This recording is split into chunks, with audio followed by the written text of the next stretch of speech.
I would like to offer an invitation to Bill Battle, the AD at Alabama, to come to play in the 49th Chick-fil-A Peach Bowl in the college football playoff semifinal game. Bill? Thank you, sir. Congratulations. We look forward to it. We look forward to it as well. You know, you talk about charging us income tax, you ought to pay us a commission for filling up your stadium. But, you know, it doesn't seem like we hadn't played in the Chick-fil-A Peach Bowl, because we play over there usually early in the season and hopefully late in the season. And we've been to Atlanta a lot of times, and under your leadership, we appreciate so much the hospitality that you give us. Appreciate that very much. We're looking forward to this Thank game. you. We do too. Guys, at this time, Coach will bring you to the podium, quick opening statement, and then we'll take some questions for Coach after that. Thank you. Well, it's certainly an honor and a privilege for our team here at the University of Alabama to have the opportunity to be in a college football playoff, especially in a first-class venue, going back to Atlanta to be a part of the Peach Bowl. Atlanta is a great host city. We've certainly enjoyed the opportunity to go 4 times to the Kickoff Classic. Gary and his staff and the Peach Bowl folks do a marvelous job in terms of hosting, and we've had a great experience there in the past, and we're looking forward to having a wonderful experience in the future. Even though this is our first time playing in the Chick-fil-A Peach Bowl, we certainly feel very comfortable with the folks that are our hosts, because we've had the experience of being in 4 of their kickoff classics, and that's been very helpful in exposing this program and helping build this program to what it's become. I have to mention that I'm very, very proud of our team for what they've been able to accomplish, the opportunity that they've created for themselves, and that team includes the coaches and the players and our athletic administration, Coach Battle, and all he does to help us have a chance to be successful. Our administration here at the University of Alabama, our president, Dr. Bell, has created a great opportunity for our student athletes to be successful here personally, academically, and athletically. And I think creating that value for our student athletes is what helps us be successful. So this is an opportunity that I'm so proud to be a part of relative to what our team was able to accomplish this year. And we're obviously playing one of the outstanding programs and outstanding teams in the country. You know, this year Coach Peterson is obviously, to me, one of the best coaches in the country, and he's done a marvelous job at the University of Washington, and their team has done an outstanding job this year of creating some big numbers on offense and being very tough to score against on defense. And so this is a very well-coached, all-around, really good team that's going to be very, very challenging for our team, and it should be a great game. I know you're going to ask me about Coach Kiffin, so I'll just go ahead and make a statement about that. You know, Lane's done a phenomenal job for us for the last 3 years. We appreciate the impact that he's made on this program.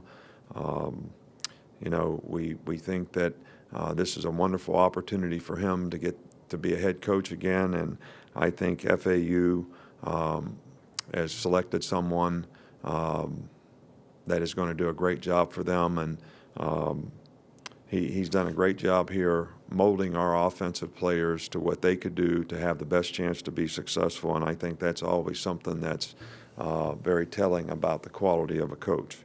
So Lane will stay here and serve as offensive coordinator through our playoffs.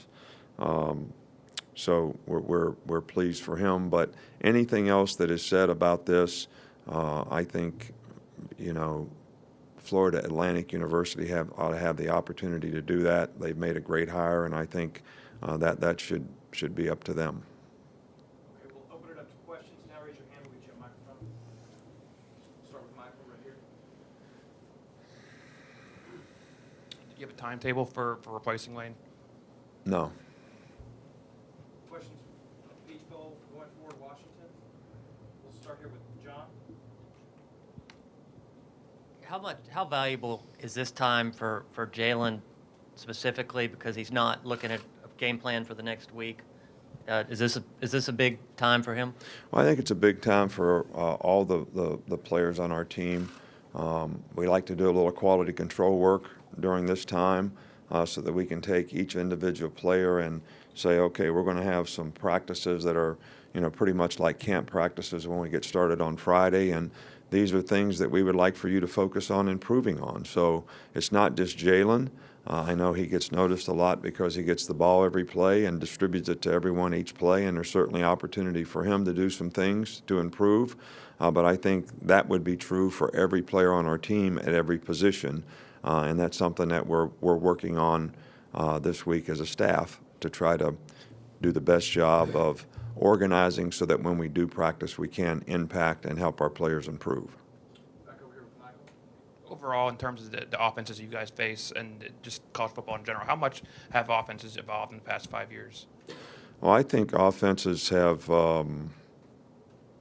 gotten more and more difficult to defend. I've talked about this before. I don't think the running plays have changed that much, and I don't even think the passing plays have changed that much. But I do think the combination of the running plays and the passing plays that make what we refer to as RPOs, run-pass options, have created a whole different dynamic in college football that has made the game more exciting, but it's also made it more difficult to defend the run and the pass. And teams that do a great job of executing these things, and quarterbacks who know when to throw the RPOs and when to hand the ball off, are guys that are very, very difficult to defend. And I would say that the team we're playing probably does it as well as anybody that we played against all year long. Come back here. Ben? You touched on this a little bit already, but how important has Atlanta been for the program in the last 10 years or so in some of the games that you guys have had there from the Clemson game on forward? Well, I think that you just mentioned it, that we were a relatively unknown program when we played Clemson. I guess it was 2008. They were ranked in the top 10, if I recall correctly. And we had a pretty dominant performance, in that game. And I actually think that game probably did as much to launch this program forward as any game or anything that we ever did. And we took a little bit of a risk, in playing in a game like that against a very, very good team and a good program that was highly ranked. We were happy to have the opportunity to do it. Gary and the Peach Bowl folks, Chick-fil-A Peach Bowl folks gave us that opportunity, and that's something that really had a tremendous impact on this program. And I think that they were one of the first people to start these kind of kickoff games. Now they're all over, and people play them all over. But in those days, there weren't many. So we were very fortunate to be a part of one, especially one that got our program the exposure that it did, and certainly was a real positive to us moving forward and improving as a program. Go here in the middle with Alex. Anybody else? Couple more. Raise your hand. To ask you, obviously, the first time you've talked after all the awards shows and that kind of thing. What was it like, kind of experiencing that, seeing Jonathan, get the Bednarik and some of those, and then all the All-American players you have right now? Well, we're really happy for our players. It's like, when your children do something to make you proud. You're happy for what the guys have contributed to the team, and you're always extremely pleased and proud when they get recognized for all the hard work and contributions that they've made. And I think the guys that got awards this year, whether it's Ruben getting the Butkus, Jonathan getting several awards that he got, including the Bednarik and Nagurski and Ted Hendricks, Cam winning the Outland, I think, which is, the premier award maybe for a lineman in the country. These things make us very, very proud. We're very happy for the players and their parents and their family. And I know that every one of these guys are happy to be a part of a team of people who support each other and help them grow and develop so that they had opportunities like this to get recognized. So really exciting, very exciting for us. Come back over here with Tony. You had a couple guys banged up after the SEC championship game. Where do you guys stand as an injury standpoint, and especially with guys like maybe Marlon? Well, we haven't had practice since then, so we're rehabbing the players that have any kind of injury issues. Marlon would be one of those guys that we're trying to get back, and with the type of injury he has, I'm not sure that we'll know for sure what his status will be until we start practicing again. But we're hopeful that this is the type of injury that this rest will be very beneficial to him, and that he will be able to participate fully when we get back to practice. A couple more, Rainer and then Mark.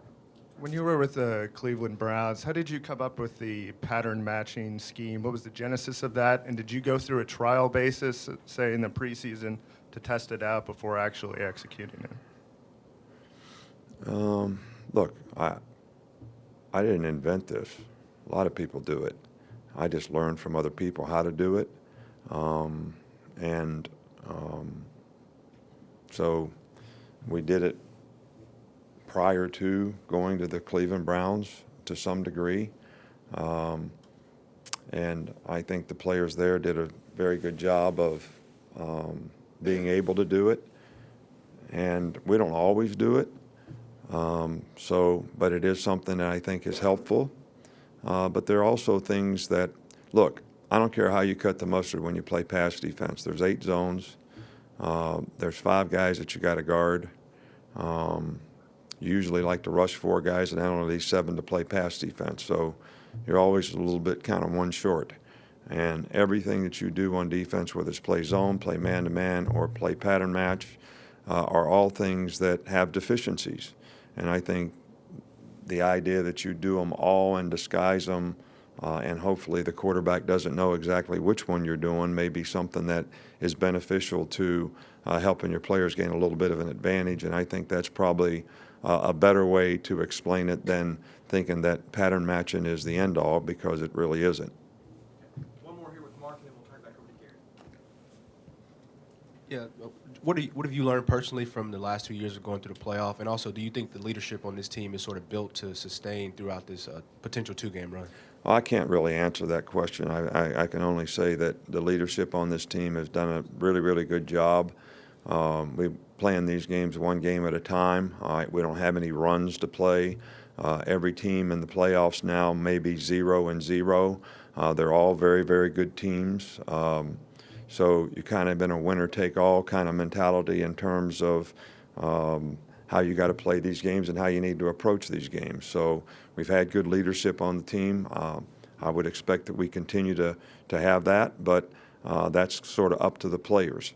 I think when you get in this time of the year and you're not on a regular routine, the team and the players make a determination as to how they want to approach the 27 days till the next game, relative to how they worked out last week, how they're going to work out on their own this week, how we're going to practice and prepare for this game. And I think when those things occur, it tells you a lot about the intensity and readiness of the team. And we'll just have to, take these things day to day and try to help our players get in the best position that they possibly can to have success in a very challenging game.